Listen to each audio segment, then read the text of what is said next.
என்னடா எல்லாரையும் நண்பன்னா அப்புறம் புட்டா நேருஜி காந்திஜிலாம் கூட இவரோட நண்பர்னு சொல்லி. இல்லை, எனக்கு அவ்வளோ வயசாகலை, ஒரு 75 தான் ஆச்சு எனக்கு. யாராவது கேட்டால் 35மே. ஏன்னா இப்போ கலைஞர் டிவியில் வேறு நான் ஒரு ஹீரோ ரோல் பண்ணுறேன்னா, அதனால் அதை பார்த்து எத்தனை பேருக்கு போகிறாம. இவனுக்கு போய் 26 வயசு பொண்ணா அப்படிங்கிறாங்க. நான் சொன்னேன், யார் அங்கேயே ஷூட்டிங்லேயே விட்டு வந்துடுவேன், நான் வீட்டுக்காக கூப்பிட்டு வர போகிறேன், ஏன் இவ்வளோ பொறாமப்படுற, அது ஒரு ஆக்டிங். அந்த பொண்ணு சொன்னான், சார் இது நான் 3ஆவதாக கட்டிக்கிற தாலி சார் அப்படின்னா.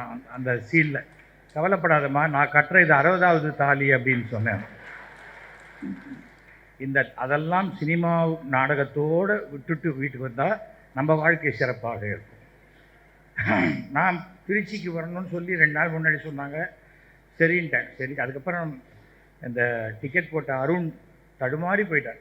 ராத்திரி ஒரு ட்ரெயின் போக்க, இல்லை சார் நான் இது நாளைக்கு நான் அடுத்த நாள் கார்த்தால போகிறேன், நான் இன்றைக்கி பிள்ளையார்பட்டி போயிடணும், நாளைக்கு நான் கார்த்தால ஸ்ரீரங்கம் போயிடணும், ஏகப்பட்ட. திருச்சி வந்தால் திருச்சி கும்பகோணத்துக்கு அடுத்தது அத்தனை கோயில்கள் இருக்கிற ஊர் திருச்சி.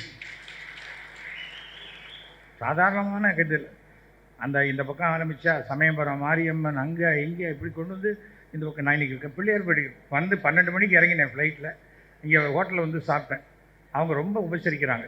10 நிமிஷத்தில் கொடுக்க வேண்டியதை ஒரு 3/4 மணி நேரம் கழிச்சு கொடுத்தாங்க. பசித்து சாப்பிட்டா தான் நல்லாயிருக்கும்னாங்க. எங்கள் அம்மா கூட இப்படி சொன்னது இல்லையா, நீ தயவு செஞ்சு கூடு அப்படின்னு சொல்லி சாப்பிட்டுட்டு கிளம்பி பிள்ளையார்பட்டி போயிட்டு, பிள்ளையார்பட்டிலேருந்து நேராக கிளம்பி இங்கே வந்தேன். பிள்ளையார்பட்டியிலேருந்து ஒரு 40 கிலோமீட்டர் தூரத்துலேயே திருச்சிக்கு 40 கிலோமீட்டர் தூரத்துலேயே சொல்லிட்டேன், சார் ஷார்ப்பாக இருக்கட்டும், அப்படி இருக்கட்டும், பேஸ் வைக்காதீங்க, ஷார்ப்பாக இருக்கட்டும்.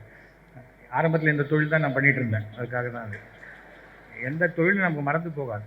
சவுண்ட் இன்ஜினியராக தான் என்னுடைய தொழிலை நான் ஆரம்பித்தேன். ரஜினிகாந்த் சென்னை வந்தபோது முதல்ல அவர் குரலை ரெக்கார்ட் பண்ணி ரேடியோவில் போட்டது நான் தான்.